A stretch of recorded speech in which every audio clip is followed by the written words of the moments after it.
Hello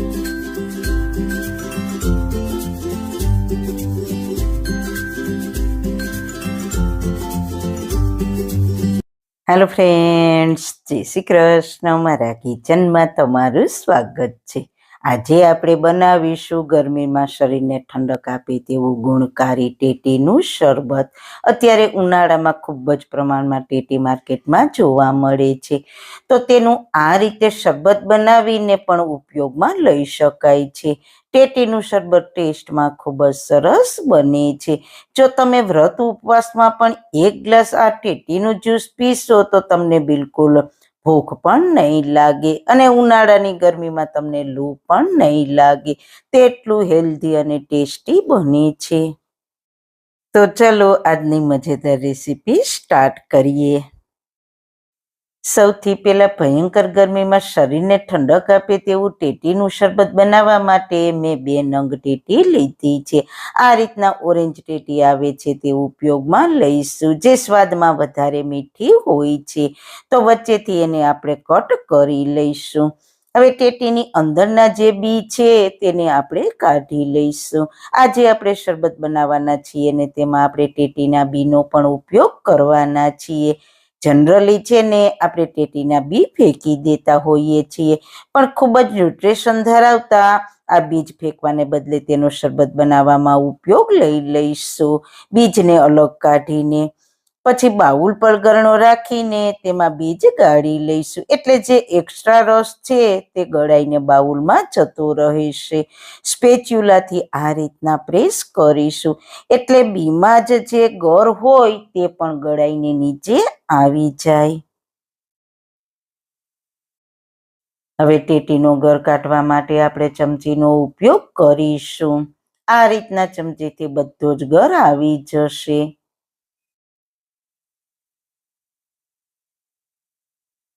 તો બધી જ ટેટીમાંથી મેં ગર કાઢી લીધો છે. હવે આપણે જે બી ગાળીનો રસ હતો તે પણ એડ કરી દઈએ. પછી આપણે જે બીજ અલગ રાખ્યા હતા તેને મિક્સર જારમાં એડ કરીને તેને પીસી લઈએ. પહેલા મિક્સરને પલ્સ મોડ પર ચલાવીને થોડું પીસાય એટલે તેમાં અડધો કપ પાણી નાખીને ફરી તેને પીસી લઈશું.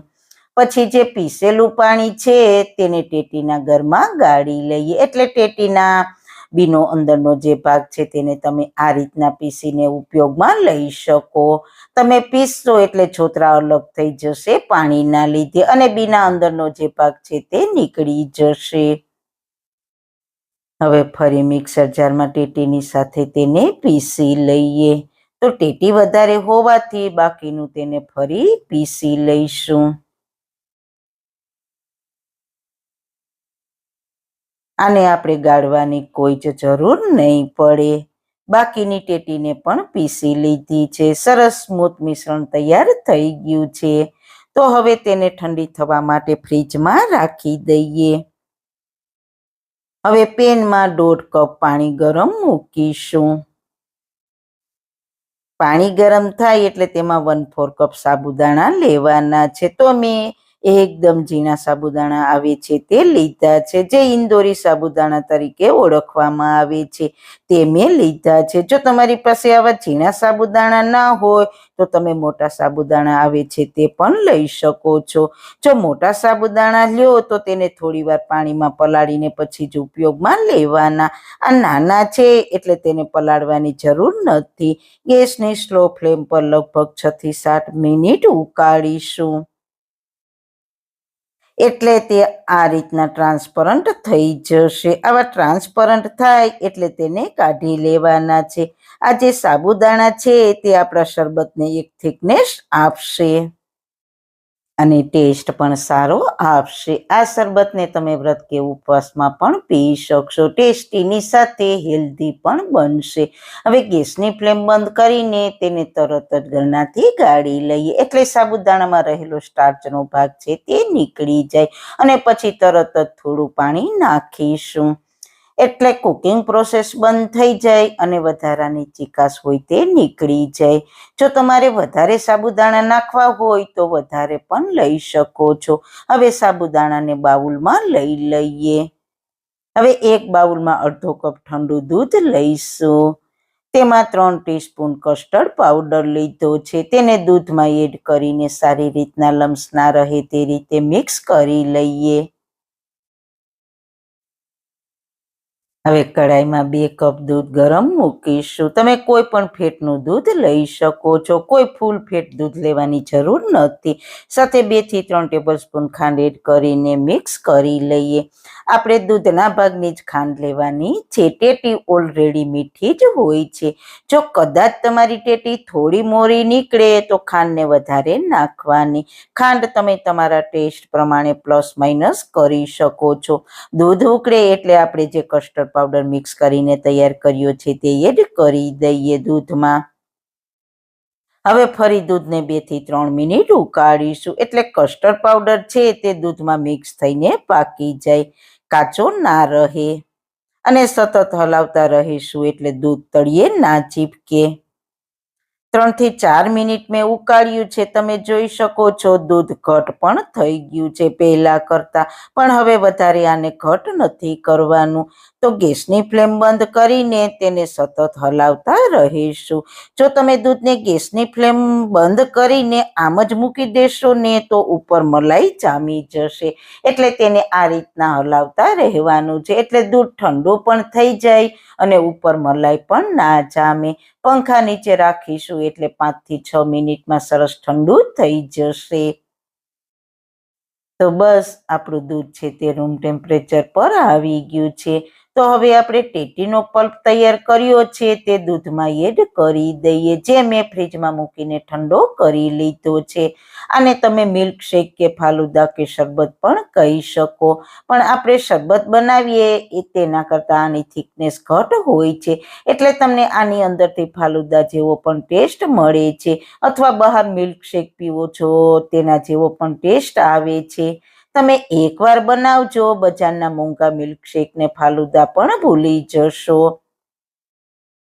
હવે આપણે સાબુદાણાને એડ કરી દઈએ. સાથે આપણે બીજી સામગ્રી ઉમેરવાના છીએ તે છે તકમરિયા. તકમરિયાથી ગરમીમાં ખૂબ જ રાહત મળે છે. તમારે ગરમીમાં ક્યારેક સાંજે જમવું ના હોય અથવા વ્રત કે ઉપવાસમાં તમે આ શેક પી લ્યો તો તમારે જમવાની પણ જરૂર નહીં પડે અને શરીરને ઠંડક પણ મળી જશે. સાબુદાણા સારી રીતના મિક્સ થઈ ગયા છે. હવે એડ કરીશું તકમરિયા. તો મેં 2 ટીસ્પૂન તકમરિયાને 4 થી 5 ટીસ્પૂન પાણી એડ કરીને પલાળી રાખ્યા હતા. જેટલા તકમરિયા હોય તેનાથી 2 થી 3 ગણું પાણી નાખીને પલાળો એટલે 5 થી 7 મિનિટમાં પલળીને તે ફૂલી જશે.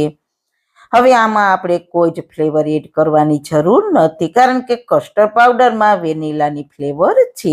પણ જો તમારે ઇલાયચી પાવડર એડ કરવો હોય તો તમે કરી શકો છો. હવે આને આપણે થોડી વાર ફ્રીજમાં મૂકીશું એટલે તે સરસ ઠંડુ થઈ જાય એટલે પીવાની ખૂબ જ મજા આવશે. તો મેં તેને 2 કલાક ફ્રીજમાં મૂકીને ઠંડુ કરી લીધું છે. તો આપણું ટેસ્ટી એવું ટેટીનું શરબત કે મિલ્કશેક તૈયાર થઈ ગયું છે. તમે જુઓ તેની થિકનેસ પહેલા કરતાં ઘટ પણ થઈ ગઈ છે. તો તેને સર્વિંગ બાઉલમાં સર્વ કરીશું. તો ગરમીમાં તમે ટેટીના શરબતની જરૂર એકવાર ટ્રાય કરજો. સૌથી પહેલાં ટેસ્ટી એવું ઠંડુ ઠંડુ પાનનું શરબત બનાવવા માટે બાઉલ પર ગરણો રાખીને તેમાં અડધો કપ વરિયાળી લઈશું. વરિયાળી તમે નાની મોટી ગમે તે લઈ શકો છો. વરિયાળી તાસીરની ઠંડી હોય છે તો ગરમીમાં વરિયાળી ખાવી જ જોઈએ. આપણે મીઠું પાન ખાઈએ ત્યારે તેમાં વરિયાળી નાખેલી હોય છે. વરિયાળીની ફ્લેવર પાનની સાથે ખૂબ જ સરસ લાગે છે. સાથે 20 થી 25 ઇલાયચી લીધી છે. ઇલાયચીનું કોમ્બિનેશન પણ પાન સાથે ખૂબ જ સરસ લાગે છે. ઇલાયચીની તાસીર પણ ઠંડી જ હોય છે. ઇલાયચીને પણ મીઠા પાનમાં નાખવામાં આવે છે. તો આજે તો આપણે પાનનું શરબત બનાવવાના છીએ તો ઇલાયચી તો જરૂર નાખીશું. એકવાર તેને સારી રીતના ધોઈ લઈએ, કારણ કે વરિયાળીમાં માટી કચરો હોય તો તે દૂર થઈ જાય.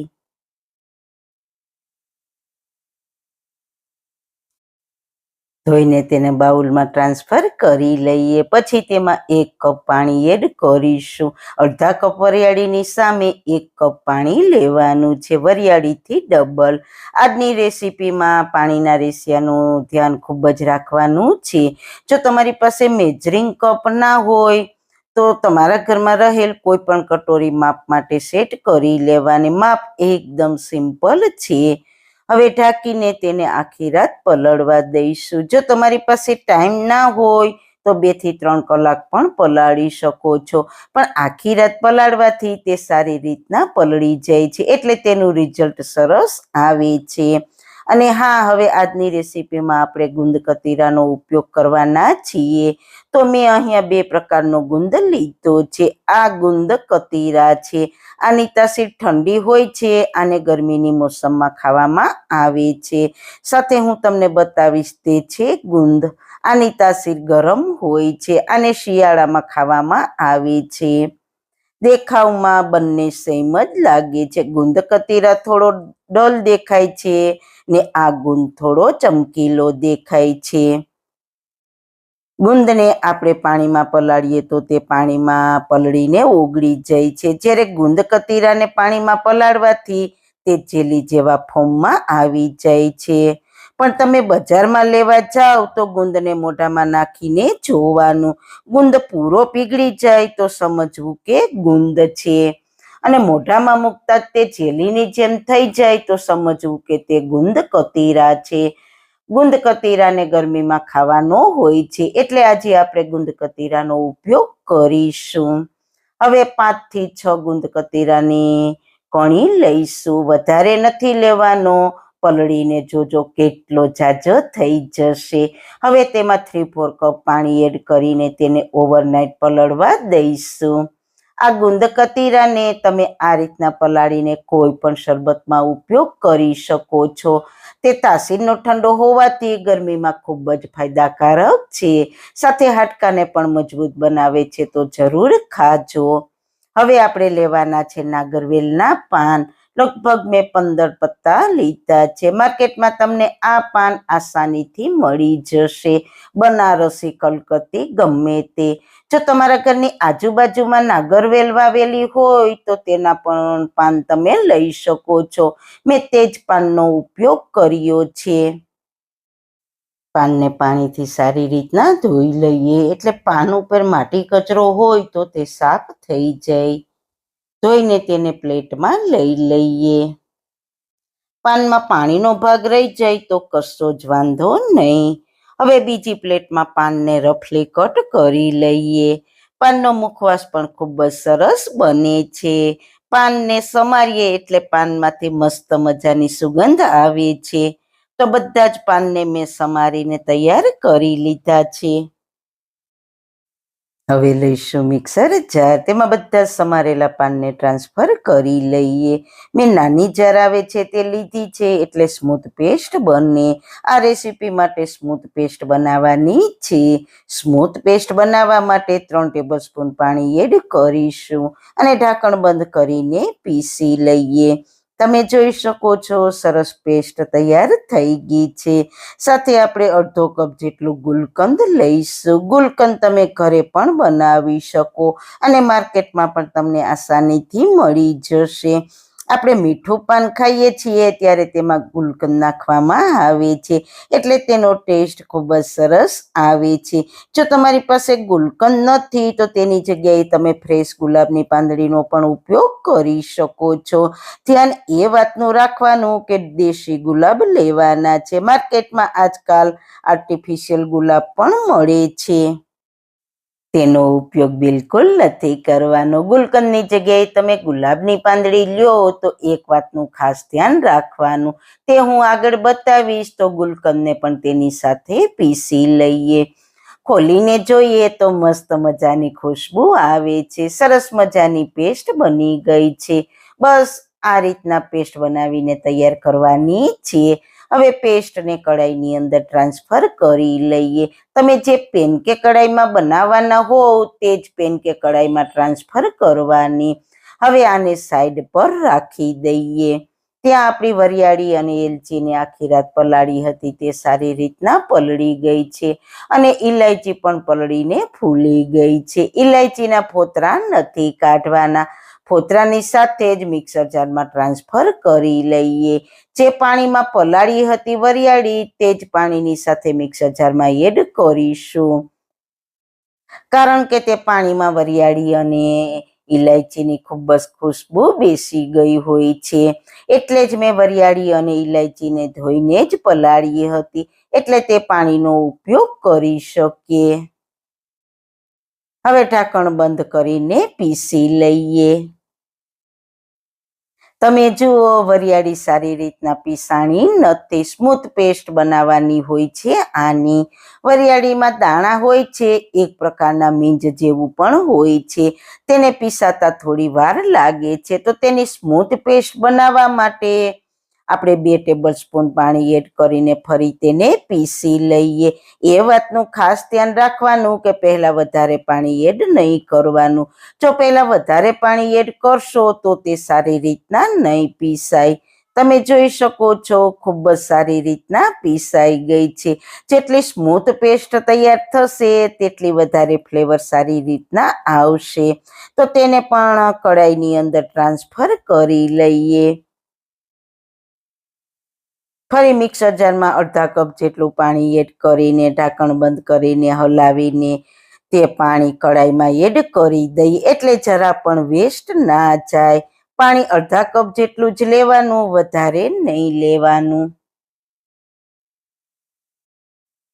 હવે પેનને ગેસ પર ચડાવીશું અને એકવાર સારી રીતના મિક્સ કરી લઈએ. તમે જુઓ, પાનનો કલર પણ અલગ દેખાય છે અને વરિયાળીનો કલર પણ અલગ દેખાય છે, પણ ખુશ્બુ કિચનમાં ખૂબ જ સરસ આવે છે. તમે માર્કેટમાંથી પાન ખરીદીને ખાવ છો, સેમ તેવી જ ખુશ્બુ આવે છે. પેસ્ટ ઉકળવા લાગી છે. હવે 1 કપ ખાંડ એડ કરીશું. ખાંડની જગ્યાએ તમે મિશ્રીનો પણ ઉપયોગ કરી શકો છો. સારી રીતના મિક્સ કરી લઈએ. આપણે આગળ મિક્સર જાર ધોઈને અડધો કપ પાણી એડ કર્યું હતું, એટલે 1 કપ ખાંડની સામે અડધો કપ પાણી એડ કરવાનું છે, એટલે ખાંડ સારી રીતના ઓગળી જાય. હવે ધીરે ધીરે હલાવતા રહીશું અને પકાવીશું. પાનનું શરબત બનાવવું એકદમ સહેલું અને સસ્તું છે. આપણી હેલ્થ માટે પણ ખૂબ જ સારું છે, સાથે પાચન માટે ખૂબ જ સારું છે. એકવાર બનાવીને રાખી દો તો પૂરી ગરમીમાં બનાવીને આનંદ લઈ શકો. મેં 7 થી 8 મિનિટ પકાવ્યું છે. હવે ચેક કરીએ તો આ રીતના ચીપચીપા લાગે છે. તાર નથી બનતો, પણ ચીપચીપા ચાસણી બનાવવાની છે. મધ જેવી ચીકણી ચીપચીપા જેવી બનાવવાની છે. હવે આપણે થોડો ગ્રીન ફૂડ કલર એડ કરીશું. કલર એડ કરવો બિલકુલ ઓપ્શનલ છે, પણ આનાથી ખૂબ જ સરસ કલર આવશે. જેવું આપણે બજારમાંથી લઈએ છીએ તેવો જ કલર આવશે. સારી રીતના મિક્સ કરી લઈએ. કલર એડ કરીને મેં 2 મિનિટ જેવું પકાવ્યું છે.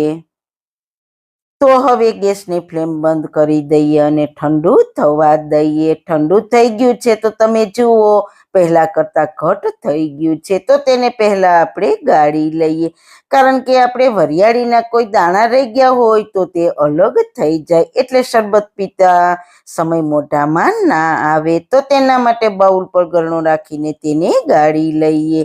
ચમચીથી હલાવીશું એટલે આરામથી ગળાઈ જશે. બજારમાં જો શરબત મળે છે તે પૂરી તરહ સ્મૂથ હોય છે, એટલે આજે આપણે બજાર જેવું સ્મૂથ બનાવીશું. પાનના કોઈ નાના ટુકડા રહી ગયા હોય, વરિયાળીના કણ રહી ગયા હોય તો તે બધું જ ગળાઈ જાય.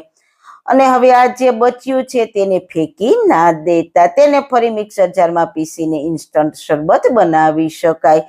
શરબત બનાવીને તેને ગાળીને પીવાનું, એટલે કોઈ વરિયાળી પાનના ટુકડા રહી ગયા હોય તો તે ગળાઈ જાય. ગાળીને તમને થિકનેસ બતાવું, બિલકુલ બજારમાં મળે તેવું જ ઘરે તૈયાર થયું છે. આને તમે પાણીમાં પણ સર્વ કરી શકો અને દૂધ સાથે પણ સર્વ કરી શકો. પહેલા આપણે ગુંદ કતીરા પલાળીને રાખ્યા હતા, તે સરસ પલળીને કટોરી ભરાઈ ગઈ છે. થોડા ટુકડા પલાળ્યા હતા પણ પલળીને ફૂલી ગયો છે. આનો કોઈ ટેસ્ટ ના હોય પણ તેને શરબતમાં ઉમેરીને પીએ તો તેનો સ્વાદ આવે છે અને ફાયદા પણ ઘણા મળે છે. શરબત બનાવવા માટે મેં અહીંયા 1 લીટર દૂધ લીધું છે. જો તમારે પાણીમાં બનાવવું હોય તો પાણીમાં પણ બનાવી શકો, પણ દૂધમાં ટેસ્ટ સરસ આવશે. હવે દૂધમાં આપણે ગુંદ કતીરા પલાળીને રાખ્યો હતો તે એડ કરી દઈએ. સાથે આપણે 2 કળશી જેટલું સિરપ એડ કરીશું. સારી રીતના મિક્સ કરી લઈએ. તમે જોઈ શકો છો કેટલો સરસ કલર ચેન્જ થઈ ગયો છે. બહુ સુંદર કલર આવ્યો છે. સાથે મેં 2 ચમચી જેટલા તકમરિયાને પણ પલાળીને રાખ્યા હતા. તકમરિયા ગરમીમાં ખૂબ જ શરીરમાં ઠંડક આપે છે. તકમરિયા સ્કિન, વાળ અને હાડકા માટે ખૂબ જ ગુણકારી છે. ગરમીની મોસમમાં તકમરિયા તો જરૂર ખાવા જ જોઈએ. એડ કરીને સારી રીતના મિક્સ કરી લઈએ. આનાથી લુક પણ સરસ આવશે અને હેલ્થ પણ ખૂબ જ સારી રહે છે. થોડો બરફ એડ કરીશું, કારણ ઠંડુ ઠંડુ શરબત પીવાની ખૂબ જ મજા આવે છે અને ટેસ્ટ પણ સરસ લાગે છે. શરબતનો લુક વધારવા માટે મેં અહીંયા થોડી ફ્રેશ ગુલાબની પાંદડી એડ કરી છે. બિલકુલ ઓપ્શનલ છે. હોય તો લેવાની, ના હોય તો સ્કીપ કરી દેવાની. આનાથી શરબતનો લુક ખૂબ જ સુંદર આવશે. સાથે ગુલાબનો પણ ટેસ્ટ આવશે. ધ્યાન એ રાખવાનું કે દેશી ગુલાબની પાંદડી લેવાની. તો તૈયાર છે મન મગજને ઠંડક આપે તેવું આપણું ઠંડુ ઠંડુ પાનનું શરબત. તમે જુઓ દેખાવમાં કેટલું સુંદર લાગે છે. સ્વાદની તો વાત જ પૂછો માં. તમે એકવાર બનાવો તો જ તમને ખ્યાલ આવશે કે પાનનું શરબત કેટલું ઠંડુ અને ટેસ્ટી હોય છે. આ શરબત મેં ગુંદ કતીરા, ગુલાબની પાંદડી અને તકમરિયા એડ કરીને બનાવ્યું છે. તો તમે પણ આ ગરમીમાં ઠંડુ ઠંડુ શરબત બનાવવાની જરૂર એકવાર ટ્રાય કરજો. સારું ખાઓ, ખુશ રહો. આવી સરસ રેસીપી જોવા માટે તમારો ખૂબ ખૂબ આભાર. મારી રેસીપીને લાઈક કરજો, શેર કરજો, મારી ચેનલને સબસ્ક્રાઈબ કરજો.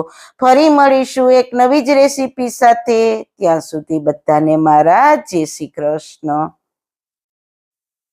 વાળના તમામ પ્રકારના પ્રશ્નો સોલ્વ કરતું 42 જડીબુટ્ટીઓથી બનાવેલું ઔષધિ તેલ, જે અમે લોકો જાતે જ ઘરે તૈયાર કરીએ છીએ. કોઈ પણ કેમિકલ્સના ઉપયોગ વગર બિલકુલ નેચરલ છે. 42 જડીબુટ્ટીઓ ભેગી કરીને લોખંડની કડાઈમાં ઔષધિ તેલ તૈયાર કરવામાં આવે છે. જો તમારે ખરીદવું હોય તો તેના ઓર્ડર અમે લઈએ છીએ. ઓર્ડર કન્ફર્મ કરવા માટે વોટ્સએપ નંબર સ્ક્રીન પર જોઈ શકો છો. જો તમારે આ તેલનો પૂરો વિડીયો જોવો હોય તો તમને આ ચેનલ પર મળી જશે અને ડિસ્ક્રિપ્શન બોક્સમાં લિંક પણ મૂકેલી છે.